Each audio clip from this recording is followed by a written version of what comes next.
राजधानी नवी दिल्लीमध्ये बैठक आज पार पडली। नक्षलग्रस्त राज्यांच्या मुख्यमंत्र्यांची महाराष्ट्राचे मुख्यमंत्री एकनाथ शिंदे स्वतः या बैठकीला उपस्थित होते। सर, अमित शाह यांच्या उपस्थितीत ही बैठक झाली, काय तुम्ही सांगितलं राज्याच्या वतीने? खरं म्हणजे नक्षल प्रभावित राज्यांच्या मुख्यमंत्र्यांची बैठक केंद्रीय गृहमंत्री अमित शाह साहेबांनी घेतली होती आणि ही मीटिंग अशी होत असते आणि यामध्ये सुरक्षा आणि विकास या मुद्द्यांवर चर्चा झाली आणि 2026 पर्यंत पूर्ण देशभरातला नक्षलवाद संपुष्टात आला पाहिजे यासाठी एक स्ट्रॉंग ॲक्शन आणि एक त्याला म्हणतो फायनल पुश देण्याचा निर्णय यामध्ये झाला आहे। आणि महाराष्ट्राच्या बाबतीत जर आपण म्हटलं तर महाराष्ट्रामध्ये आज आपण जवळपास नक्षलवाद संपुष्टात आणला आहे। दक्षिण गडचिरोलीमध्ये आपण उत्तर गडचिरोलीमध्ये जर पाहिलं तर नक्षलवाद एकदम संपला आहे। काही ठिकाणी अगदी म्हणजे नक्षलवाद कमी करण्यासाठी आपण तिथे विकास घेऊन गेलो, रस्ते केले, आरोग्य केलं, शिक्षण केलं, उद्योग नेले। पूर्वी उद्योग जात नव्हते, पण सुरजागडचा प्रकल्प सुरू केला, त्यानंतर अनेक स्टील प्लॅन्ट त्या ठिकाणी हजारो कोटींची गुंतवणूक करणारे लोक पुढे आले आणि आज 10,000 20,000 लोकांना काम मिळते। टाटा टेक्नॉलॉजीच्या माध्यमातून आम्ही इन्व्हेन्शन, इनोव्हेशन, इन्क्युबेशन हब सुरू केला। 5,000 लोक दरवर्षी ट्रेंड होतात, प्लेसमेंट मिळणार आणि असे म्हणजे हजारो लोकांना काम मिळते। आणि म्हणूनच शेवटी नक्षलवाद संपवायचा असेल तर डेव्हलपमेंट महत्त्वाची आहे। आज ज्या ठिकाणी अतिसंवेदनशील भाग होता तिथं एस टी सुरू केल्या आपण। म्हणून महाराष्ट्राचं सर आजच्या बैठकीमध्ये कौतुक देखील केलं अमित शाह यांनी। म्हणजे महाराष्ट्रामध्ये आता जे काही छोटा मोठा कुठे काही राहिला असेल ते देखील आम्ही लवकर संपुष्टात आणू। आणि सर, आकडेवारी सांगताना तुम्ही सांगितलं अनेक केडर नष्ट झाली। 14 ते 24 या 10 वर्षात मोठी कामगिरी झालेली आहे।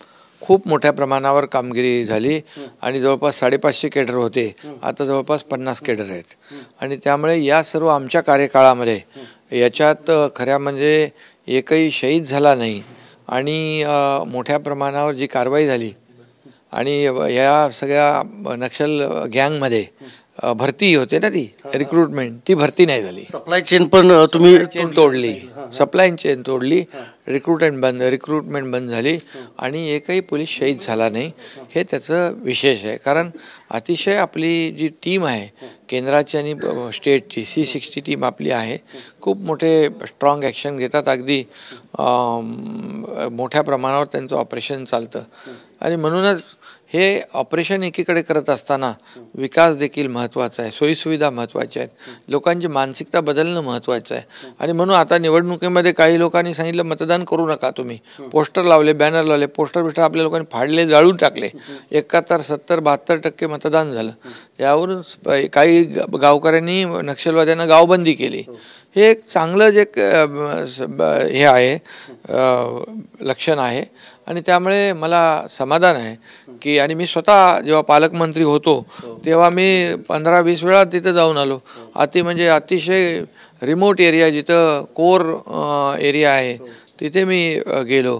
पोलिसांच्या बरोबर दर दिवाळीला मी जातो, दिवाळी साजरी करतो, कारण त्यांना सपोर्ट मिळाला पाहिजे, मॉरल बूस्ट मिळाला पाहिजे।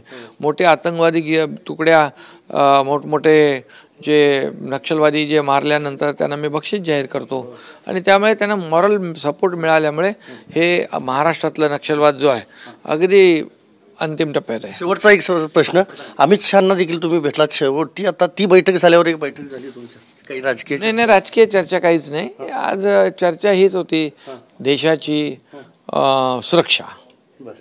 धन्यवाद आमच्याशी बोलल्याबद्दल। Video journalist Rakesh Kumar sir, मी संदीप राजगोळकर, TV9 मराठी, नवी दिल्ली।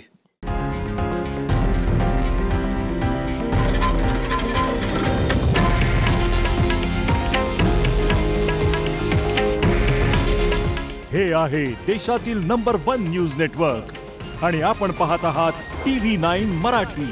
काळजी तुमची, हित महाराष्ट्राचं।